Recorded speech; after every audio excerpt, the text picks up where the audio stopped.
Hello guys, तो आज हम न्यू चैप्टर स्टार्ट कर रहे हैं and the name of the chapter is coal and petroleums. Okay, CBSE class 8th का new chapter coal and petroleums. Okay, so बहुत ही इंटरेस्टिंग चैप्टर है।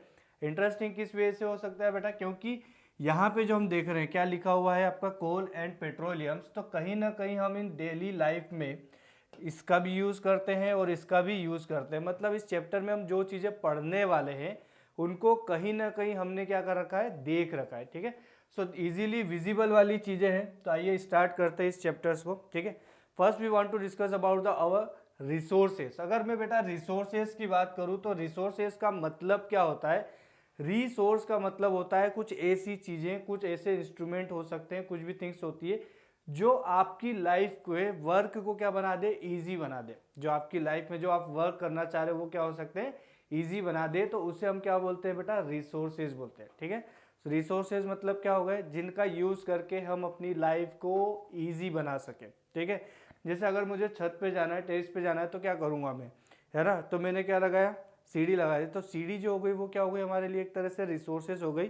कहाँ पर, छत पर जाने के लिए। ठीक है, so we use large number of materials every day, है ना। हम डेली लाइफ में अगर सुबह मॉर्निंग वेकअप से लेके स्लीप जाने सोने तक का अगर हम देखें तो हम ऐसे बहुत सारे क्या करते हैं बेटा, यूज करते हैं मटेरियल्स का, है ना, इन अवर डेली लाइफ। तो ये जो मटेरियल्स है, materials available for use are called resources. ठीक है, हमने बोला था कि जो चीज़ें हम यूज़ करते हैं जिससे हमारी लाइफ क्या होती है, इजीली होती है, उसी को हम क्या बोलते हैं, रिसोर्सेज बोलते हैं। तो हम डेली लाइफ में सुबह से लेके शाम तक बेटा जो भी चीज़ें यूज़ कर रहे हैं वो हमारे क्या कहलाते हैं, रिसोर्सेज कहलाते हैं। ठीक है बेटा, सो रिसोर्सेज इन्हीं को कहते हैं हम चीज़ें, सिंपल लैंग्वेज में अगर मैं बात करूँ तो। ठीक है, सो रिसोर्सेज का मतलब और क्या होता है, some of the materials are from nature, है ना। कुछ रिसोर्सेज मटेरियल जो है वो आपको कहाँ से मिल सकते हैं, फ्रॉम दी नेचर। ऐसे कौन कौन से हो सकते हैं, जैसे सनलाइट हो गया, रॉक्स हो गई, soil, air, water,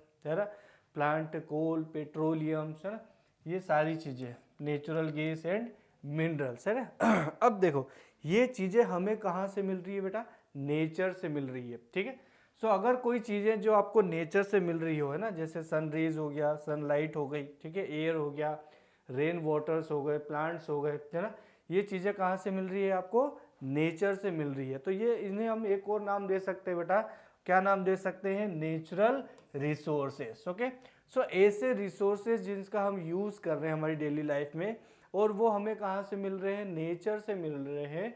so nature से ऑब्टेन हो रहे हैं, मिल रहे हैं, इसीलिए हम उन्हें क्या नाम देते हैं बेटा, natural resources. Okay, so resource available from nature are called natural resources. Okay, अब इसके अलावा कुछ हम देखते हैं कि हमारे डेली लाइफ में, साइंटिफिकली लाइफ में, है ना, साइंस ने इतनी प्रोग्रेस कर ली है कि हम बहुत सारी चीज़ों को क्या करते हैं बेटा, खुद ही बना सकते हैं। ठीक है, तो जो हम खुद बना रहे हैं, खुद बना रहे हैं इन द सेंस कि ऐसे मटेरियल्स सच एस, जैसे प्लास्टिक्स हो गया बेटा, पेपर्स हो गए, कुछ केमिकल्स का यूज़ कर रहे हैं हम, जैसे चार, है ना, थर्माकोल्स हो गए, चारकोल्स हो गए, जो कहाँ से मिलते हैं आपको, चारकोल्स की बात करो बेटा, तो ये चारकोल कहाँ से मिलेंगे आपको, फ्रॉम वुड, लकड़ी से ऑब्टेन्स होते हैं। ठीक है, इसके अलावा सिंथेटिक फाइबर्स जो होते हैं, तो ये सभी कैसे हैं, ये आपको नेचर से नहीं मिलेंगे। प्लास्टिक जो है वो हमें नेचर ने नहीं दिया है, इसको हमने प्रिपेयर किया है बेटा इन द लेबोरेटरीज, है ना, यानी कि ये हमारे द्वारा बनाए हुए हैं, है ना, यानी कि मेन मेड मटेरियल से। ठीक है, तो इस तरह के रिसोर्सेज को नाम भी क्या देते हैं बेटा, हम मेन मेड रिसोर्सेज। ठीक है, नेचर से मिलते हैं तो नेचुरल रिसोर्सेज, और हम खुद बना रहे हैं या मेन मेड है तो उन्हें हम क्या नाम देंगे, मेन मेड रिसोर्सेस। ठीक है, तो ऐसे बहुत सारी चीज़ें हम डेली लाइफ में यूज़ कर रहे हैं जो कैसी है, हमारी मेन मेड रिसोर्सेज ही है ना। आइए देखते हैं एक छोटी सी, है ना, ये जैसे हमने बोला था लेडर्स के बारे में, है ना, आप ऊपर चढ़ रहे हो तो इसका यूज़ कर रहे हो, तो ये भी क्या हो गई, एक तरह से बेटा रिसोर्सेज हो गई। आप सुबह उठ रहे हो, आप टी कप या कॉफ़ी पीने के लिए आप कप का यूज़ कर रहे हो, तो कप भी क्या हो गया, एक तरह से आपका रिसोर्सेज हो गया, है ना, आपको लाइफ को ईजिली बना दिया। सेल फोन हम पूरे दिन में यूज़ करते हैं, पूरे दिन भर, तो ये भी क्या है, हमारी लाइफ को थोड़ा ईजी बनाने का एक वे तरीका है। तो ये भी किस में काउंट होगा बेटा, रिसोर्सेज में काउंट होगा। ठीक है, सो ऐसे आपको जितनी भी चीज़ें यहाँ पर दिखाई दे रही है ना, टीवी हो गया, थंब यूनिट्स हो गए, रोब्स हो गए, ठीक है, पेपर्स हो गया, सीजर हो गया, सो ये हमारे के लिए क्या हो गए, रिसोर्सेज हो गए। और ये रिसोर्सेज कहाँ से है, ये हमारे द्वारा बनाए हुए रिसोर्सेज है ना। सो इसलिए इसको क्या नाम देते हैं बेटा, हम मेन मेड रिसोर्सेज, जिसे हमने खुद बनाया है। ठीक है, आपको मग जो है वो नेचर से तो मिलेगा नहीं, पेपर जो है वो नेचर से नहीं मिलेगा, नेचर से हमें प्लांट मिलते हैं और प्लांट से क्या बनाते हैं बेटा, पेपर बनाते हैं। ठीक है, तो पेपर जो है वो मैन मेड है, लेकिन प्लांट जो है वो कैसा है, नेचुरल रिसोर्सेज है, क्योंकि वो नेचर में प्रेजेंट है ना। अब जो नेचुरल रिसोर्सेज हैं वो भी दो तरह के बोला उन्होंने बेटा, एक इनएग्जिस्टिबल और एक होता है एग्जिस्टिबल। ठीक है, नेचुरल रिसोर्स को हम क्या कर रहे हैं, दो पार्ट में। ठीक है, अभी हमने देखा रिसोर्सेज की डेफिनेशन, इसके ऊपर हम दो पार्ट, एक तो मेन मेड और एक नेचुरल रिसोर्सेज। अब हम बात करने चाह रहे हैं बेटा किसकी, नेचुरल रिसोर्सेज की। सो नेचुरल रिसोर्सेज में कौन आ गए आपके, इनएग्जिस्टिबल और एग्जिस्टिबल रिसोर्सेज। अब ये इनएग्जिस्टिबल और एग्जिस्टिबल रिसोर्सेज क्या होते हैं, देखो नाम से ही समझ में आता है हमें। एक बोल रहे हैं हम इनएग्जिस्टिबल नेचुरल रिसोर्सेज। ठीक है, सो नेचुरल रिसोर्सेज के स्टार्टिंग में बेटा हमने एग्जांपल्स देखे थे, है ना, सनरेज थी, कोल, पेट्रोलियम्स थे, है ना, प्लांट्स थे, ये कैसे थे हमारे, ये नेचुरल रिसोर्सेज थे। ठीक है, अब ध्यान दो यहाँ पे कि इनएग्जिस्टिबल और एग्जिस्टिबल का मतलब क्या होता है यहाँ पे। ठीक है, इनएग्जिस्टिबल रिसोर्सेज का मतलब होता है दोज विच रिमेन अवेलेबल, ध्यान दो बेटा, दोज विच रिमेन अवेलेबल, क्या दिख रहा है बेटा, for ever and can not be used up completely. अरे इसका क्या मतलब हुआ, बहुत इजी है बेटा, अवेलेबल फॉर एवर, हमेशा के लिए जो चीजें अपने लिए अवेलेबल हो, इसका मतलब ये हुआ कि वो चीजें कभी खत्म ही नहीं हो रही है। ठीक है, और क्या मतलब हुआ, इसका मतलब ये हुआ कि वो चीजें हमारे लिए हमेशा क्या होगी, अवेलेबल।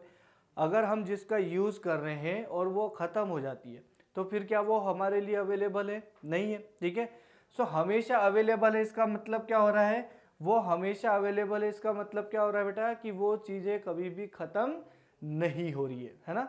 इसका मतलब ये हुआ बेटा कि ऐसे रिसोर्सेज की बात कर रहे हैं हम, किसी ऐसे रिसोर्सेज की जो नेचर में हमेशा क्या है, प्रेजेंट था, प्रेजेंट है और प्रेजेंट रहेगा लॉन्ग टाइम तक। ठीक है, मतलब जिसका आप कितना भी यूज कर लो, जिसको आप कितना भी यूज कर लो डेली लाइफ में, लेकिन वो कभी भी एंड नहीं होते हैं। ठीक है, so remain available for ever and can not be used up completely. जब हमेशा अवेलेबल है तो उसको आपने कंप्लीटली कंज्यूम कर लिया, कंप्लीटली यूज कर लिया, क्या नहीं कर रहा। ठीक है, देखो अगर मैं बोल रहा हूं कि आपके पास में 1 kg या 1 पाउंड का एक केक है, ठीक है, सो अगर इसको आपने यूज कर रहे हो, है ना, सो यूज कर रहे हो मतलब अब इसे आप ईट कर रहे हो, खा रहे हो। ठीक है, सो उस कंडीशन में क्या, अगर आपने 1 kg पूरा ईट कर लिया तो फिर केक बचा क्या, सो फिर केक तो आपका नहीं बचा, मतलब वो अवेलेबल है क्या अपने लिए, नहीं है। ठीक है, लेकिन अगर मैं बोलूँ 2 केक थे, ठीक है, और 2 में से आपने क्या किया है, एक को यूज कर लिया, एक को आप ईट कर गए तो एक बचा हुआ है, मतलब ये रिसोर्सेज जो है ये आपके लिए क्या हो गया, अवेलेबल है। ठीक है, सो ऐसे अगर फॉरएवर अवेलेबल है, इसका मतलब ऐसी चीजें बहुत सारी होगी, है ना, बहुत सारी चीजें होगी, या फिर ये डेली रीजनरेटेड हो रहे होंगे, है ना।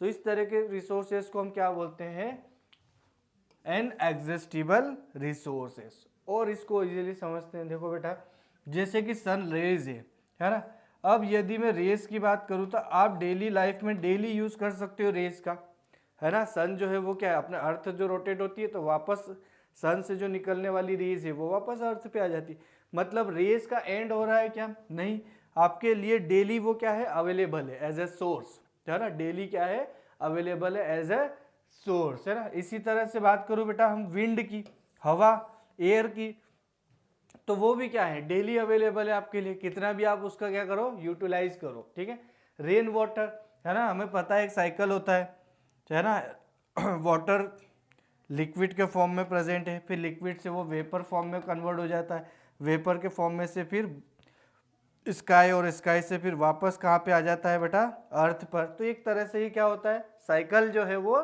चलते रहते वाली चीज़ें। ठीक है, मतलब ये चीज़ें हमारे लिए क्या है, इजीली अवेलेबल है, या हमेशा क्या होगी ये चीज़ें अवेलेबल होगी। कहाँ से होगी? ये नेचर से होगी, ठीक है।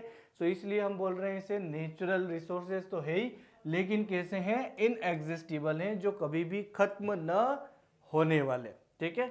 सो उसे हम बोलते हैं इनएग्जिस्टिबल रिसोर्सेज, है ना। अभी हमने देखा था जैसे सनलाइट, सोल, एयर, वाटर्स, ये सभी कैसे हमारे इनएग्जिस्टिबल रिसोर्सेज हैं जो कभी एंड नहीं होने वाले, ठीक। अब आते हैं बेटा सेकेंड टाइप्स के। सेकेंड टाइप में हम बोलते हैं एग्जिस्टिबल रिसोर्सेज। तो अगर मैं एग्जिस्टिबल रिसोर्स की बात करूं तो जस्ट अपोजिट कर दूं मैं किसका? इनएग्जिस्टिबल रिसोर्सेज का, है ना।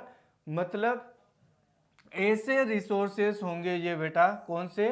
एग्जिस्टिबल में are those which are limited. जैसा हमने बोला था दो केक है तो दो ही हैं, है ना। अब आप पे डिपेंड करता है कि आप उसको कितनों में डिस्ट्रीब्यूट कर दो, ठीक है। या तो एक पर्सन 2 दिन तक यूज कर रहा हो, या 10 पर्सन एक ही दिन में उस केक को क्या कर सकते हैं? कंज्यूम कर सकते हैं। लेकिन आपके पास रिसोर्सेज क्या है बेटा? रिसोर्सेज आपके पास में लिमिटेड है ना, यानी कि ज्यादा नहीं है, एक फिक्स्ड अमाउंट है। उस फिक्स्ड अमाउंट में ही आपके पास क्या है? रिसोर्सेज प्रेजेंट है, ठीक है।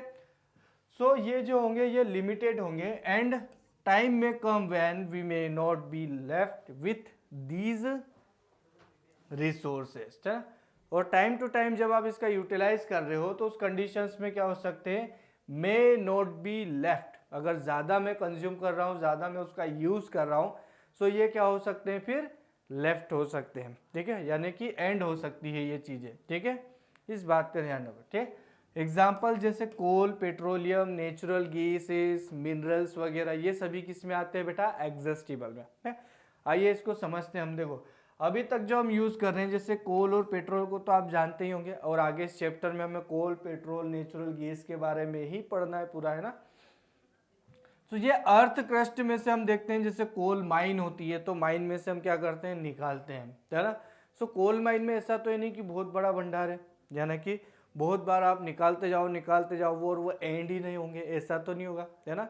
तो ये चीज़ें क्या हैं? ये नेचुरल में प्रेजेंट तो है, लेकिन ये क्या है बेटा? लिमिटेड है ना। ये नेचुरल में प्रेजेंट तो है लेकिन क्या है? लिमिटेड है ना। अब अगर चीज़ें लिमिटेड है, इसका मतलब बार बार फॉर्म तो हो नहीं रही है ना। बार बार वो क्या हो रही है? रीफॉर्म या फॉर्म तो हो नहीं रही है। मतलब जितना है उतना ही है ना। जितना भी वो नेचर में प्रेजेंट है, जितना भी वो बेटा अर्थ में प्रेजेंट है, उतनी ही क्वांटिटी में वो प्रेजेंट है, ठीक है। अब डिपेंड करता है कंजप्शन पे। अब जितना आप उसका यूटिलाइज कर रहे हो, जितना आप उसको यूज कर रहे हो, तो एक टाइम तो ऐसा आएगा ही से बेटा, उस टाइम पे वो क्या हो जाएंगे? रिसोर्सेज हमारे लिए एंड हो जाएंगे। तो उस तरह के रिसोर्सेज को हम क्या बोलते हैं? एग्जिस्टिबल, ठीक है। एग्जिस्टिबल मतलब कभी ना कभी वो क्या हो जाएंगे बेटा? एंड हो जाएंगे, वो ऑल टाइम प्रेजेंट नहीं होंगे, है ना। ऑयल, कोल, नेचुरल गैसेस, है ना, पेट्रोल्स, ये सारे कैसे हमारे एग्जिस्टिबल नेचुरल रिसोर्सेज है, ठीक है। सो जो एग्जिस्टिबल नेचुरल रिसोर्सेज है, इसको हम अगेन क्लासिफाइड कर रहे हैं बेटा 2 पार्ट में, ठीक है। नेचुरल को हमने 2 पार्ट में किया, अब एग्जिस्टिबल को भी हम कितने पार्ट में डिवाइड कर रहे हैं? 2 पार्ट में डिवाइड कर रहे हैं। एक होते हैं हमारे रिन्यूएबल रिसोर्सेज, और सेकेंड होते हैं बेटा हमारे नॉन रिन्यूएबल रिसोर्सेज, ठीक है। अब नाम से ही आपको कुछ चीजें तो क्लियर हो गई होगी। क्या? एक तो आ रहा है कैसा बेटा? रिन्यूएबल, रीन्यूएबल, है ना, और दूसरा आ रहा है कैसा आपका? नॉन रिन्यूएबल, ठीक। आइए समझते हैं इसको भी हम। पहला जो हम बोल रहे हैं जैसे रिन्यूएबल रिसोर्सेज है। अब रिन्यूएबल रिसोर्सेज का मतलब क्या होता है? ये ऐसे रिसोर्स हैं जिनका आप री यूज्ड या री फॉर्म कर सकते हैं। नहीं समझ में आया? देखो ऐसे सोर्स हैं जिनको आप कंज्यूम तो कर लो, जिनका आप यूटिलाइज तो करो। अगर यूटिलाइज कर लिया तो वो चीज़ें तो एंड हो गई, लेकिन आप उसे वापस प्रिपेयर्ड भी कर सकते हो, ठीक है। So renewable resources also known as flow resources, flow बना हुआ रहता है, इसके कारण बेटा इसे क्या बोलते हैं हम? फ्लो रिसोर्सेज भी। Some of the exhaustible resources are renewable resources, ठीक है। कौन से बेटा? एग्जिस्टिबल जो है रिसोर्सेज वो किस में आते हैं? आपके रिन्यूएबल रिसोर्सेज में भी काउंट होते हैं, ठीक है। इसका मतलब ये हुआ, it means that when a part और a whole of the resource is used, है ना, अगर आप बहुत सारे रिसोर्स का आप यूज भी कर सकते हो तो इट कैन बी रिप्लेस्ड और रीजनरेटेड, है ना। इन रिसोर्स को आप क्या कर सकते हो, वापस रीजनरेट भी कर सकते हो। कौन से आ सकते हैं, देखो अगर मैं एक बात करूँ, एक पूरा सा घना जंगल है जहाँ पे क्या होंगे बेटा, बहुत सारे क्या होंगे, प्लांट प्रेजेंट है। क्या है बेटा, बहुत सारे प्लांट है। अब क्या किया, हमें वुड की रिक्वायरमेंट हुई तो हमने क्या किया, हमने इन प्लांट को कट किया, ठीक है। हमने इन प्लांट को क्या किया बेटा, कट किया और इनका यूटिलाइज कर लिया, ठीक है। कट किया और यूटिलाइज कर लिया, तो अब ऐसा हो गया सारी चीजें। अब मुझे बताओ, क्या हम प्लांट को वापस फिर से ग्रो करवा सकते हैं, है ना। हम वापस सीड का यूज करके प्लांट को वापस ग्रोथ करवा सकते हैं ना। तो हमने क्या किया, हमने ये किया कि वापस हमने क्या किया, उसी से प्लांट को ग्रोथ करवा के वापस फॉरेस्ट बना दिया, वही सारी चीजें, ठीक है। मतलब जो आपने नेचर से लिया था वही उसको आपने वापस भी दे दिया। तो ये क्या हो गया, एक तरह से फ्लो बन गया वापस, है ना, है ना। ये क्या हो गया, एक तरह से फ्लो बन गया। तो इसीलिए हमने नाम भी दिया था बेटा इसे फ्लो रिसोर्सेज, ठीक है। सो ऐसे रिसोर्सेज होते हैं बेटा ये, जिनका आप यूज भी कर सकते हो, लेकिन इन्हें आप वापस रिप्लेस या फिर रीजनरेट कर सकते हैं, ठीक है। सो उस तरह के रिसोर्सेज को ही हम क्या बोलते हैं, रिन्यूएबल रिसोर्सेज, ठीक है। रीन्यूएबल मतलब न्यू, फिर से आप उसे क्या कर सकते हो, नया कर सकते हो। देखो री फिर न्यू, है ना, नया फिर से बना दो, ठीक है। जिससे फॉरेस्ट हमने यूज किया तो पूरा हो गया, लेकिन फिर वापस हमने प्लांट ग्रोथ करवाए तो वापस न्यू फॉरेस्ट क्रिएट हो गया, बन गया, है ना। सो इसे हम क्या कर सकते हैं, वापस रीन्यू कर सकते हैं। तो रिन्यूएबल प्रोसेस, ठीक है। तो अब नॉन का तो समझ में आ गया होगा फिर आपको। नॉन का मतलब क्या हो गया, जिसे आप वापस फिर से क्रिएट न कर सकते हो, तो उसे हम क्या बोलेंगे बेटा, नॉन रिन्यूएबल रिसोर्सेस, ओके। सो कुछ जो एग्जिस्टिबल रिसोर्सेज थे हमारे नेचुरल में, वो कैसे होते हैं, नॉन रिन्यूएबल भी होते हैं, है ना। अब नॉन रिन्यूएबल का मतलब क्या हो गया, समझ में आया बेटा, कि रिन्यूएबल में तो हम क्या कर रहे थे, जिसको रीन्यू कर रहे थे, रीयूज्ड कर सकते हो, जिसको आप वापस बना भी सकते हो। मतलब कंज्यूम करने के बाद में आप उसे वापस रिक्रिएट कर सकते हो, ठीक है। सो यहाँ पे क्या है बेटा, यहाँ पर आपके नॉन लग गया, मतलब ये ऐसे रिसोर्सेज होंगे जो एक बार कंज्यूम हो गए तो आप उसको फिर से बना नहीं सकते, ठीक है। या फिर इन्हें क्रिएट करने में, बनने में मिलियंस ईयर लग जाते हो। क्या लग जाते हो बेटा, मिलियन ईयर्स लग जाते हो इसको वापस प्रिपेयर्ड करने में, ठीक है। सो ऐसे कुछ एग्जांपल्स देख रहे हैं बेटा, जैसे कोल, पेट्रोलियम या नेचुरल गैसेस जो होती है, ये सभी कैसे हैं बेटा, नॉन रिन्यूएबल रिसोर्सेज है। अब ये नॉन रिन्यूएबल रिसोर्सेज का मतलब मुझे एक चीज तो क्लियर हो गई होगी कि ये लिमिटेड भी होंगे, है ना। इनकी क्वांटिटी जो होगी वो क्या होगी बेटा, लिमिटेड होगी। किसकी, कोल, पेट्रोलियम या नेचुरल गैसेस जो है, इनकी क्वांटिटी भी क्या होगी, लिमिटेड होगी। मतलब एक टाइम पीरियड के बाद में ये एंड होने वाली चीजें हैं, है ना। एक टाइम पीरियड के बाद में क्या हो जाएगी बेटा, एंड हो जाएगी, ठीक है। सो इन्हें हम क्या बोलते हैं, इन्हें हम फ्यूल भी बोलते हैं, है ना। इन्हीं को हम क्या बोलते हैं, फ्यूल भी बोलते हैं। अब फ्यूल का मतलब क्या होता है, फ्यूल का मतलब ऐसी चीजें होती है जिनका हम यूज करते हैं as a source of energy, ठीक है। क्या यूज करते हैं बेटा हम इसका, as a source of energy, जिनका आप यूज कर रहे हो किसके लिए, एनर्जी को फॉर्म करने के लिए या एनर्जी ऑब्टेन करने के लिए, ठीक है। जैसे जनरेटर आते हैं, जनरेटर हम जैसे डीजल वाला जनरेटर है, तो आपने क्या किया, डीजल का यूज किया और उससे चलाया, तो उससे क्या जनरेट हुई, इलेक्ट्रिकल एनर्जी जनरेट हो गई, ठीक है। सो इलेक्ट्रिकल एनर्जी, है ना, वो फॉर्म ऑफ एनर्जी है आपका। सो इलेक्ट्रिकल एनर्जी को आप ऑब्टेन करने के लिए किसका यूज किया, डीजल का। सो डीजल क्या हो गया बेटा, सोर्स ऑफ एनर्जी हो गई, है ना। डीजल क्या हो गया, सोर्स ऑफ एनर्जी, जिससे आपको क्या मिली है, वापस एनर्जी मिल गई, ठीक है। सो इन्हीं को हम सब क्या बोलते हैं, फ्यूल बोलते हैं, ठीक है। So fuel is burn to supply heat, ये तो हमें पता ही है। अगर कोई सा भी फ्यूल अगर बर्न हो रहा है तो वो क्या सप्लाई करेगा बेटा, हीट को सप्लाई करेगा, है ना। अब नेचुरल फ्यूल्स जो होते हैं उनको क्या नाम दिया है बेटा, फॉसिल फ्यूल। नेचुरल फ्यूल्स को ही क्या नाम दिया है, फॉसिल फ्यूल या फॉसिल फ्यूल्स, है ना। अब इनके बारे में हमको पूरा पढ़ना है ही सही, ठीक है। तो आइए स्टार्ट करते हैं। कि जो कोल, पेट्रोल और नेचुरल गैसेस होती है इन्हें हम क्या नाम देते हैं, फॉसिल फ्यूल नाम देते हैं। अब क्यों देते हैं ये सारी चीज़ें, जब हम एक एक को पढ़ेंगे तो उन्हें हम डिटेल में डिस्क्राइब करेंगे इसे, है ना, किस तरह से ये फॉर्म होते हैं, इनके क्या हार्मफुल इफेक्ट हैं, क्या इनका हम यूज़ करते हैं, किस पर्पज़ से ये यूज़ होते हैं, ठीक है।